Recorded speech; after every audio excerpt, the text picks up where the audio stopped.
बच्चों, कैसे हैं आप सब? आशा करती हूँ आप सब अच्छे होंगे, स्वस्थ होंगे। स्वागत है आपका इस कक्षा में। आइए आज हम बढ़ते हैं हिंदी का पार्ट 2, वर्ण और वर्णमाला, लेटर एंड अल्फाबेट्स। हम जो कुछ भी बोलते हैं उसमें कई ध्वनियां होती हैं। इस चित्र में एक लड़का अपनी छोटी बहन को बुला रहा है और बोलते समय उसके मुख से कुछ ध्वनियां निकल रही हैं।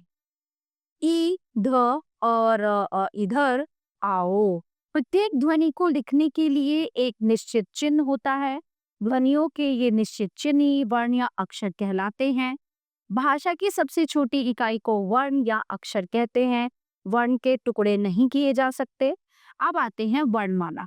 किसी भाषा के वर्णों के क्रमबद्ध और व्यवस्थित समूह को उस भाषा की वर्णमाला कहते हैं। हिंदी की वर्णमाला इस प्रकार है: अ, आ, इ, ई, उ, रे, ए, ऐ, ओ, औ। तो ये होते हैं स्वर। जैसे ऐसे अनार, आ से आम, इस तरह से। ठीक है। अब आगे हम पढ़ते हैं व्यंजन। क वर्ग: क, ख, ग, घ, ण। च वर्ग: च, छ, ज, झ, ञ। ट वर्ग: ट, ठ, ड, ढ, ण।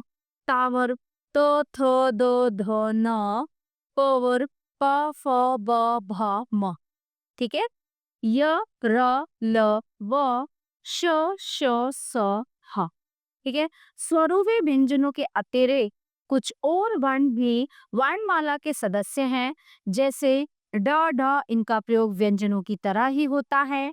श, त्र, ज्ञ, श्र इन्हें संयुक्त व्यंजन कहते हैं क्योंकि ये दो व्यंजनों के मेल से बने हैं। जैसे श, क, श, ज्ञ, ज, ञ, त, र, त्र, श, र, श्र। अंग अनुस्वार, अंग अनुनासिक, अह, विसर्ग, ये वर्ण न तो स्वर है न ही व्यंजन। शब्दों को बनाते समय प्राय इनके चिन्हों का प्रयोग किया जाता है। ज, फ ये व्यंजन अरबी, फारसी भाषाओं से आए हैं। दूसरी भाषाओं से आने के कारण ज और फ अगत वर्ण कहलाते हैं। तो प्यारे बच्चों, ये पाठ यहीं पे समाप्त होता है। आशा करती हूँ आपको अच्छे से समझ आया होगा। मिलते हैं अगली कक्षा में। धन्यवाद।